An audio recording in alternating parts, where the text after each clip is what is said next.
Las noches con Bélgica, haciendo historia desde Santiago. Víctor Mañanal, Tacón NG, Domingo Ureña y el paparazzi Zacarías.net. Y esta servidora, Bélgica Suárez, de lunes a viernes, 10:30 de la noche. Ustedes, Canal 29. Bélgica Suárez, la dueña de la noche.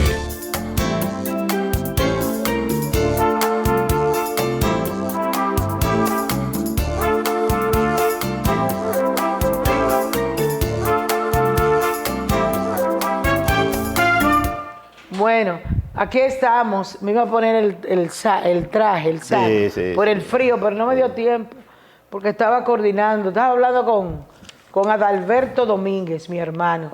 Señores, muy buenas noches. Buenas noches, ¿cómo están ustedes? Nosotros vamos a iniciar con Juan Ariel. Ustedes saben que Juan Ariel vive en Boston, está a clase en Harvard, y viene aquí, va allá, y entonces nunca...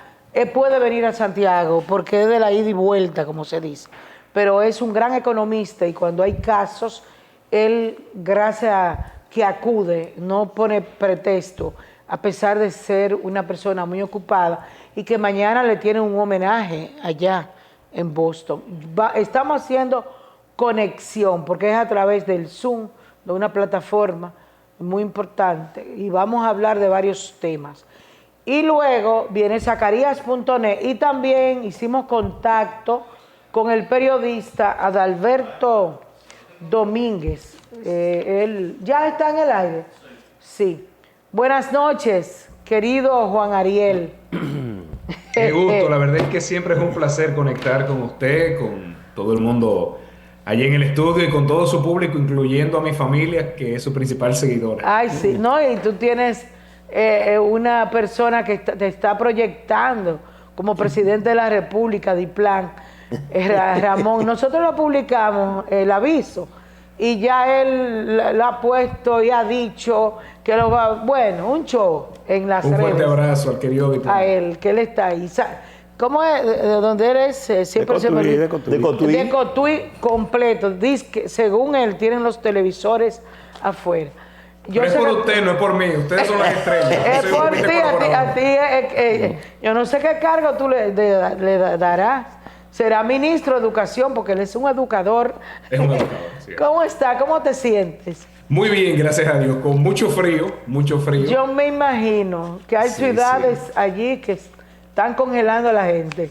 Ay, mira, yo he escuchado a algunos economistas todos estos días, desde antes de diciembre, decir que el dólar se va a poner al 63 por 1 y se va a quedar así. Pero él me dice Domingo que él compró. ¿Tú compraste al 63? Sí, hoy compré el 63.20. Pues háblame de eso, del dólar, que si es verdad que se va a poner a ese precio y que se va a quedar así. Yo creo que no va a bajar ni va a subir. No, yo creo que va a subir un poco más. A ver, ¿qué es lo que está pasando? Normalmente en economía, cuando la gente va a decidir si invierte, por ejemplo, en pesos o en dólares, compara la tasa de interés. Y dice, ¿cuánto me dan si ahorro en pesos? ¿Cuánto me dan si ahorro en dólares? Y uno ahí más o menos hace el cálculo de si vale la pena mantener el peso o si se va a una moneda dura como el dólar. Entonces, lo que ha pasado es que en Estados Unidos hay una tasa de interés muy alta. Bastante alta. Ya nosotros estamos a los niveles de tasa de interés que se tenían previo a la gran recesión de este siglo, en el año 2008-2009. Entonces, los países que han bajado tasas, como República Dominicana, para reactivar la economía, están experimentando devaluación. Eso está pasando en muchos países de América Latina. Trump, el presidente Donald Trump, ha estado tomando una serie de medidas que tienden a fortalecer todavía más el dólar. Entonces, por eso yo creo que el peso dominicano pasará de 63 y seguirá devaluándose. Ya veremos si llega a 64, si llega a 65, pero sí, yo considero que va a seguir subiendo. Y es lo que espera la mayoría de la gente también, que siga subiendo.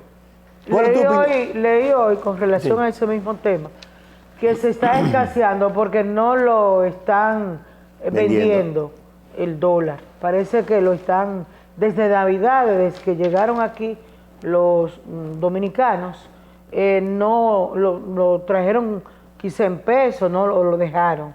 No, y ahí es que viene la escasez, según ellos. Sí, cuando una moneda tiene que devaluarse, cuando el dólar tiene que subir, si no lo deja subir, entonces empieza a escasear. Es el tema, o sea, hay una relación directa cuando algo está escaso y sube el precio. Es como, por ejemplo, cuando el plátano está escaso, cuando la yuca está escasa, obviamente que va a subir el precio. Entonces, por eso es que se está devaluando la moneda, porque no hay suficientes dólares para toda la demanda que hay de gente que quiere dólares para comprar en el extranjero, para pagar la tarjeta. Para pagar También. la tarjeta de crédito, Me decía un amigo de viaje. que trabaja en un banco que tuvo que hacer malabares para buscarle dólares a una persona que te quería comprar para pagar la tarjeta, y así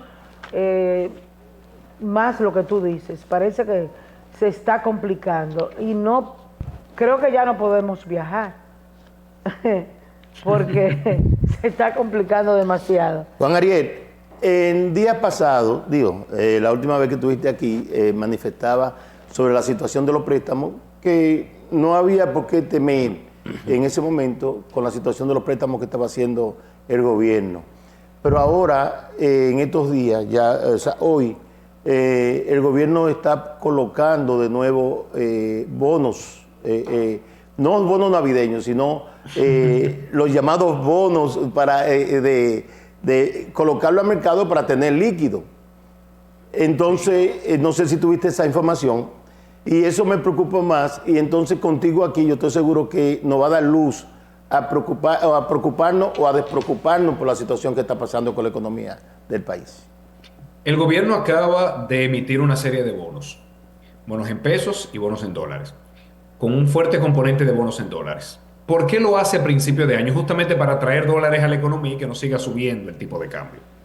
Pero también quizás previendo de que en el caso de que el escenario internacional se complique, porque hay mucha incertidumbre, que ya el gobierno tenga de antemano los recursos que va a necesitar para financiar el presupuesto.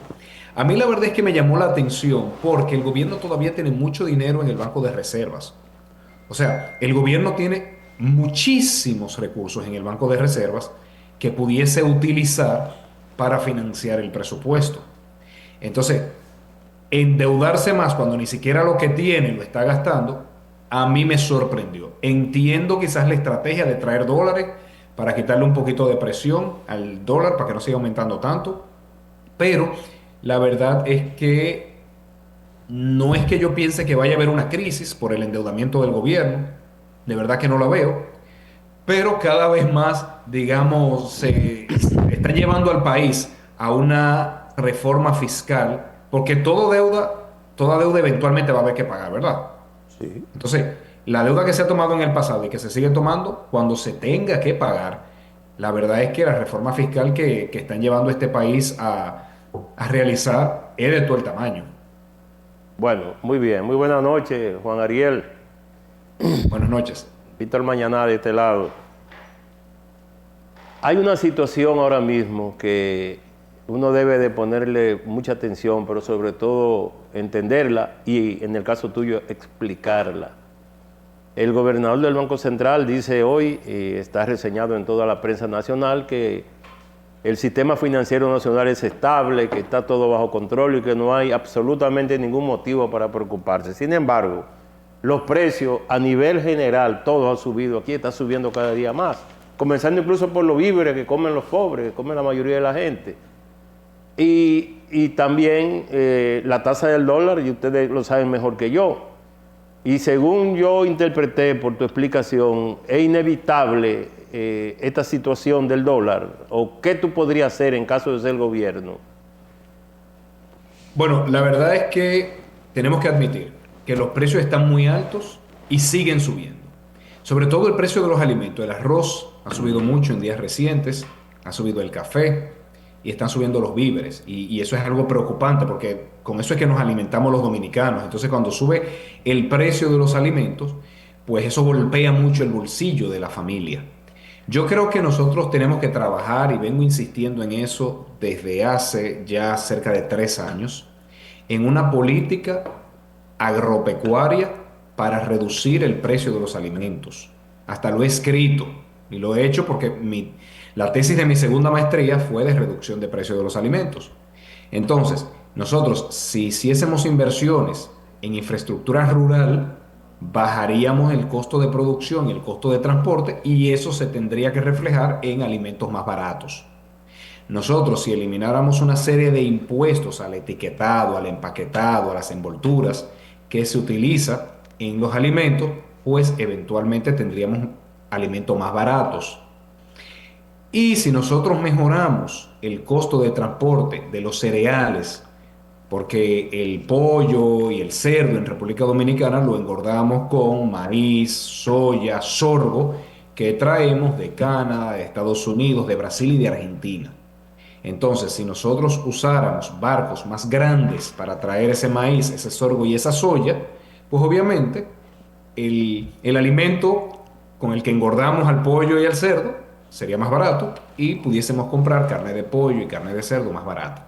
Creo que hay que entrar en el sector agropecuario con mejores políticas públicas. Con relación a la tasa del dólar, que entiendo seguirá subiendo, yo creo que lo principal es traer más dólares al país, no vía endeudamiento, sino vía exportaciones. ¿Por qué? Porque al final el precio del dólar no es más que la oferta y la demanda, como todo precio en la economía. Si nosotros seguimos endeudándonos para controlar el dólar, entonces corremos el riesgo de que eventualmente pudiésemos tener problemas, y eso se ha visto en otros países. Si nosotros, por el contrario, aumentamos la cantidad de dólares, exportando más, trayendo más inversión extranjera directa, trayendo más turistas, pues entonces se puede estabilizar. Y yo creo que estamos todavía a tiempo de corregir la política económica y de brindar un alivio a la familia dominicana que está pagando alimentos caros, que está pagando todo caro y que lamentablemente, si las cosas siguen como van, seguirán subiendo.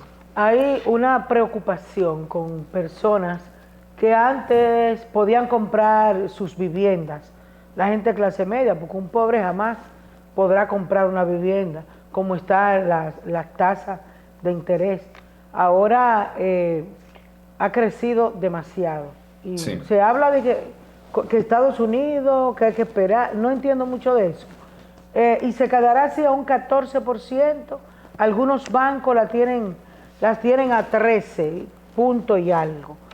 O sea, una casita que cuesta 10 millones para coger un préstamo, entonces es imposible comprarla.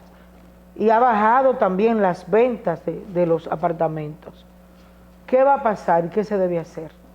Sí, y con el agravante de que además le exigen a las personas un pago inicial que muchas veces una persona clase media no puede pagarlo. Le exigen 20% del costo de una vivienda.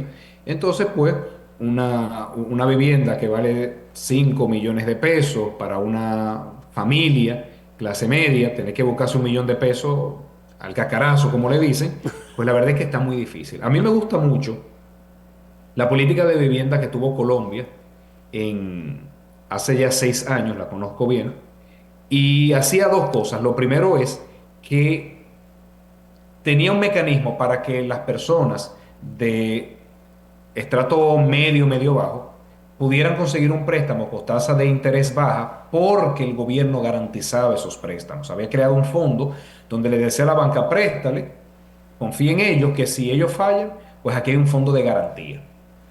A cambio, los bancos tenían que dar una tasa de interés fija a largo plazo, porque otro problema es que hay muchas personas que compran su vivienda a una tasa, pero al año el banco se lo sube y ya ustedes saben los problemas que tiene, porque le descuadra el presupuesto familiar. Entonces, ahí es clave que el gobierno promueva, insisto, a través de los fondos de garantías, que las tasas se mantengan a largo plazo.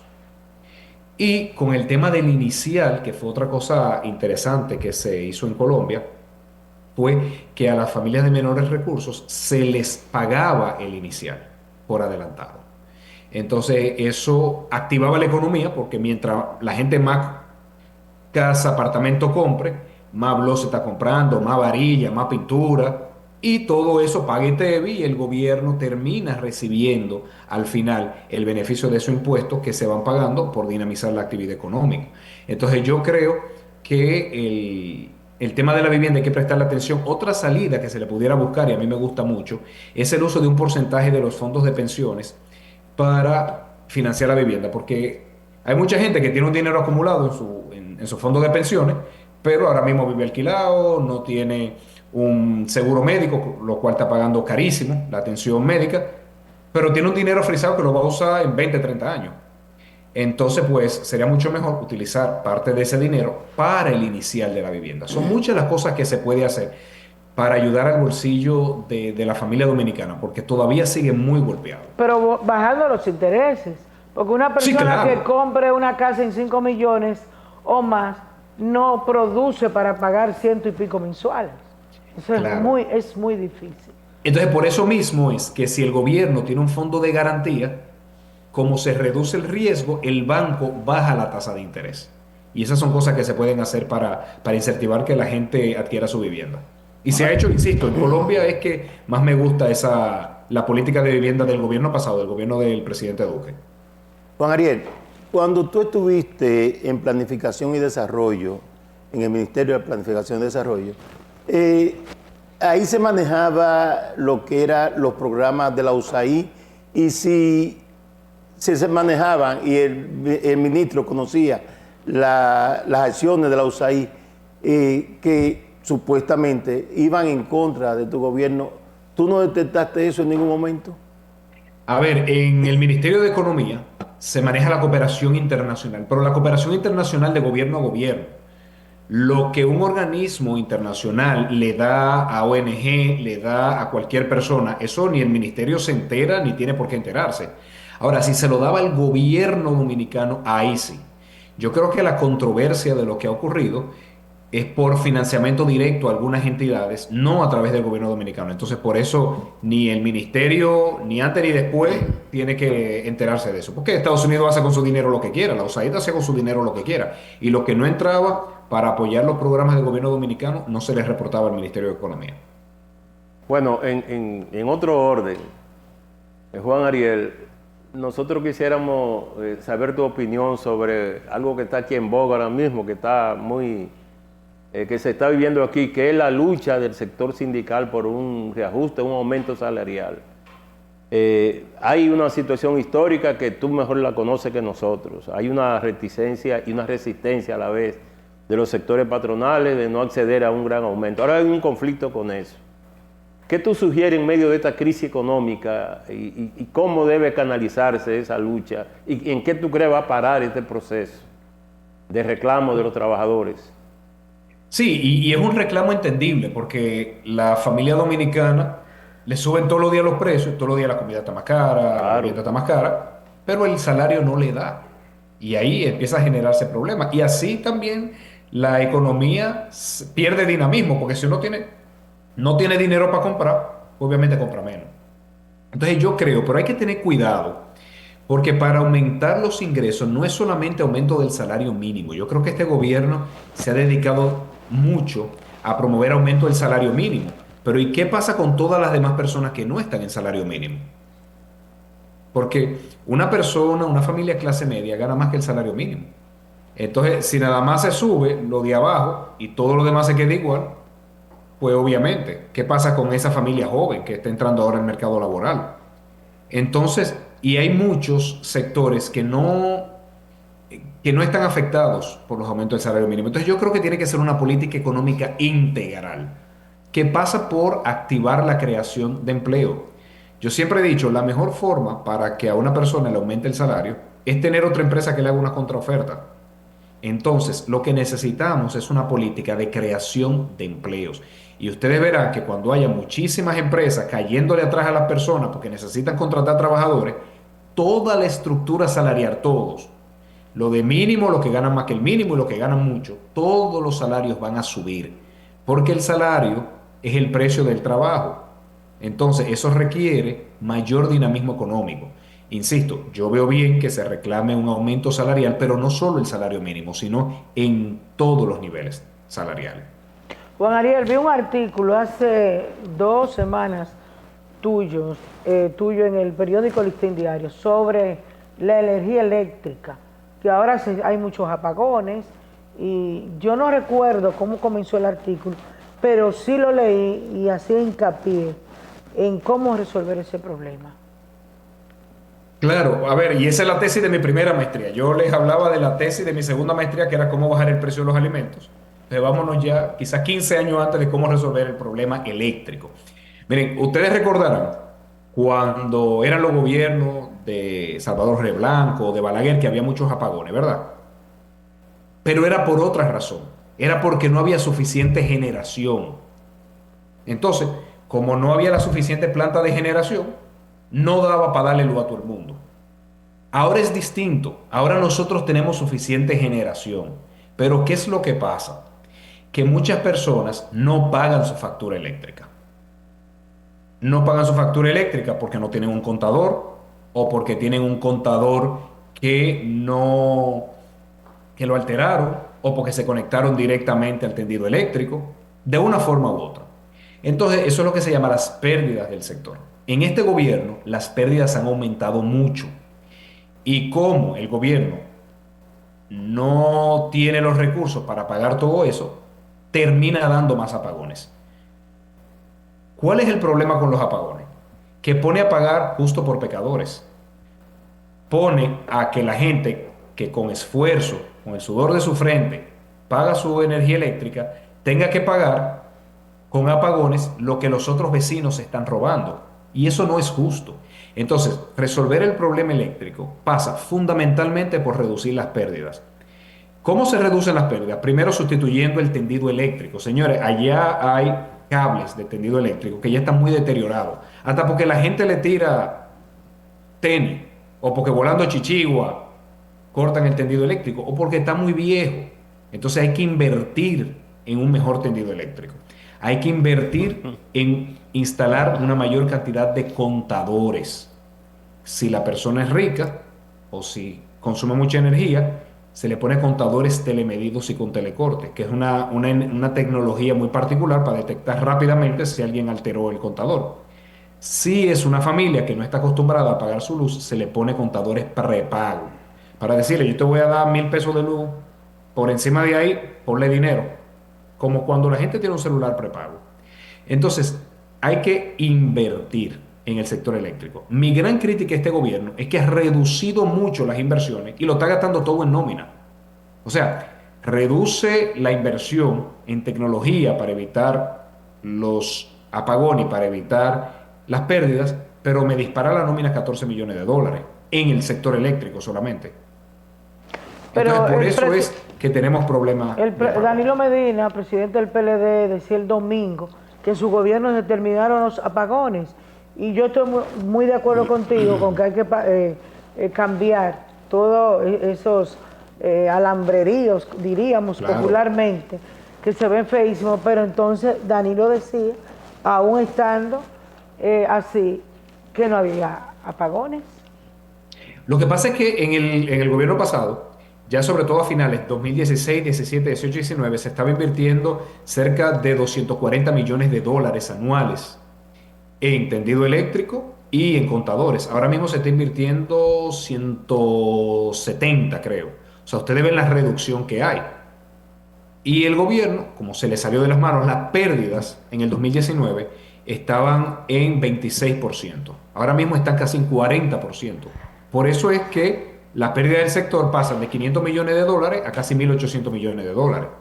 Y como el gobierno no puede manejar esos recursos, pues termina dando apagones para reducir el subsidio. Mientras que, como dijo el expresidente Medina, cuando él estaba gobernando, el subsidio era de apenas $400 millones más o menos en el 2019, y eso se podía manejar y por eso se le podía dar energía a la población.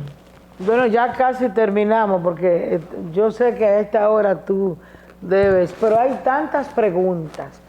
Yo tengo una para final que es la de tus aspiraciones porque te están promoviendo como precandidato a la presidencia y tú no lo has negado, pero tampoco ha dicho que no.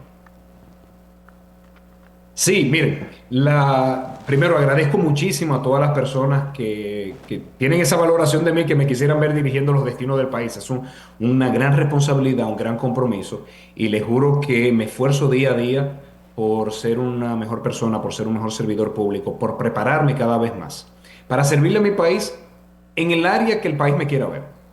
En un aula, en la política, en la dirección del Estado, en una función en el gobierno. La verdad es que me mueve el servicio, mucho más que el poder. A mí lo que de verdad me llama es servirle a los demás. Ahora, en cuanto al proceso político, la ley es clara y la ley establece el periodo de las precandidaturas y el periodo de selección de los precandidatos. En la legislación que tenemos, el periodo de precandidaturas sería en el 2027. Y yo, como joven que está en la política, tengo que dar el ejemplo de respeto de la ley. Y si la ley establece los tiempos, yo tengo que ser respetuoso de eso. Entonces yo creo que más que hablar de las candidaturas del 28, lo que necesita nuestro país es que hablemos de cómo solucionar los problemas del año 2025. Y ya en el futuro, como manda la ley, hablaremos de esos temas. Pero mientras tanto, en el año 2025 hay muchos problemas que le tenemos que buscar solución y que son mucho más importantes que una candidatura en particular. El bienestar de la familia dominicana es mucho más importante que si fulano es candidato, que si fulano es candidato. Bueno, dos preguntas para finalizar. Mañana y domingo, porque íbamos a dejarte un poco tranquilo. Mañana tienes un homenaje allá en Boston. Bueno, para los que llevan anotaciones, nuestro entrevistado esta noche, Juan Ariel Jiménez, y quien ya Domingo Ureña decía, o le recordaba, que ocupó el puesto en el Palacio Nacional como ministro de... Bueno, no, sí, era ministro ya, ¿verdad? Sí, de Economía, Planificación y Desarrollo. Es un profesor destacado en Boston, Massachusetts, Estados Unidos, que nos honra a nosotros y nos representa muy bien allí. Y allá te era ahora, esa es la magia del Zoom, que nos permite conversar tan lejos. No, con mucho frío. Y mucho frío y allá. Se ve como si estuviera aquí, yo no sé por qué. Tanto frío. La magia que él tiene. Ese internet allá funciona, es bueno. Sí. Bueno, tanto frío que en Nueva York hubo 3 muertos esta tarde por el frío. Ay, Dios mío. Sí, Juan Ariel. Es que hay mucho frío. Sí, yo lo sé. Juan Ariel, mi pregunta, por último. Javier Milei está vuelto loco. Primera vez que yo veo a ese Turpel dando brinco. 150 millones de dólares ya van defraudados, vamos a decirle, porque se fueron a pique con la libra esta ya de ese dinero, diríamos, virtual, como lo es la criptomoneda. Mucha gente no sabe lo que esto significa, en qué puede ocurrir, y hasta creen esa cosa sin estar bien asesorado. Dime tu opinión con respecto a esta situación que tiene a Milei. Por primera vez lo veo dando brinco. Ya tiene querella formal por unas 300 personas que están querellando. Y la Fiscalía de Buenos Aires está dándole entrada ya a la denuncia para hacer una citación. No es fácil. Agradezco la pregunta y aprovecho para hablarle a todo el público que le sigue y darles un consejo. Cuidado con invertir su dinero en cosas raras. Ni en criptomoneda, ni en Forex, ni en mantequilla, ni nada de eso. Nadie que venga y le diga, mira, si tú me das tu dinero, te voy a dar tanto de rendimiento, o te lo voy a duplicar en 3 meses. No confíe, todo eso es estafa. Si una persona tiene su dinerito, ya sea el doble sueldo de diciembre, ya sea un dinero que le mandaron de fuera, ya sea una herencia que recibió, tiene que ir a puestos de bolsa, el que sea, un edificio con un letrero grande que dice puesto de bolsa, hablar con representantes autorizados por el gobierno y comprar instrumentos, ya sea bono del gobierno, del Banco Central o instrumentos de empresa, bono de empresa. Cuidado con, no, que fulano me dijo que esta otra persona está invirtiendo en criptomoneda y le está yendo bien. No confíen, todo eso es engaño y lo ha sido siempre. Entonces, ¿qué pasó en Argentina? En Argentina apareció un mantequilla, Lo único que el presidente le dio validez. Se pusieron a inventar con criptomonedas. ¿Qué son las criptomonedas? Imagínense un peso que en vez de usted ver un billete, está de forma digital en una computadora. Y usted lo que ve es un dibujo, por así decirlo. Es una moneda digital. Y uno dice, bueno, yo tengo 1 millón de pesos en moneda digital. Sí, pero usted no puede ir a un colmado con moneda digital. No puede ir a un supermercado con moneda digital. No, lo que pasa es que esa moneda digital mañana va a valer el doble. No confíen en eso, todo es estafa. Lamentablemente, Milei cayó en ese error que ya había caído Nayib Bukele anteriormente, que invirtió las reservas del país en criptomonedas y El Salvador perdió muchísimo dinero. Entonces, el consejo quizás para las personas que nos están viendo, sean cuidadosos y su dinero no se lo confíen a nadie, aunque salga un presidente a decírselo, vayan a un puesto de bolsa y asegúrense de hacer las inversiones que están reguladas por el mercado. Bien, Juan Ariel, hay una pregunta que realmente te la voy a hacer porque eso nos va a permitir a nosotros también seguir tu consejo como nos lo está dando ahora con la criptomoneda, pero también con lo que es la economía nacional. El presidente de la República está manifestando que aquí vamos a tener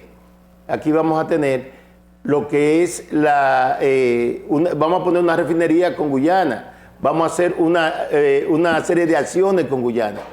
Entonces, ¿cuál es tu opinión en este caso? Porque a nosotros nos falta energía eléctrica. Tenemos la situación de la economía en cuanto a lo que es los productos de primera necesidad totalmente caros. ¿Cuál es tu opinión en cuanto a eso? Brevemente, porque ya le dice a la computadora que se va. A mí me preocupa que yo he escuchado al gobierno decir que le vamos a vender energía a Puerto Rico y no podemos llevar electricidad a los barrios dominicanos.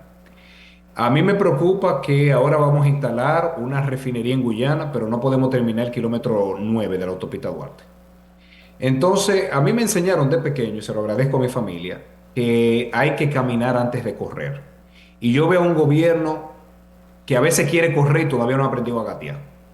Entonces, antes de hacer una inversión de una refinería en Guyana, ¿podemos terminar el kilómetro 9 de la Duarte, de la autopista Duarte? Podemos terminar las escuelas que hacen falta en el país que los padres no consiguen cubrir. Podemos terminar los hospitales. Podemos terminar los calles. O sea, vamos a terminar las cosas.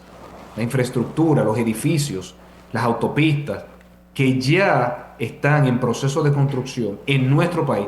Y olvidémonos de estar inventando de refinería en Guyana o de estarle vendiendo energía a Puerto Rico. Que se oye muy bien en el discurso, pero al final eso es solo espuma y nada de chocolate.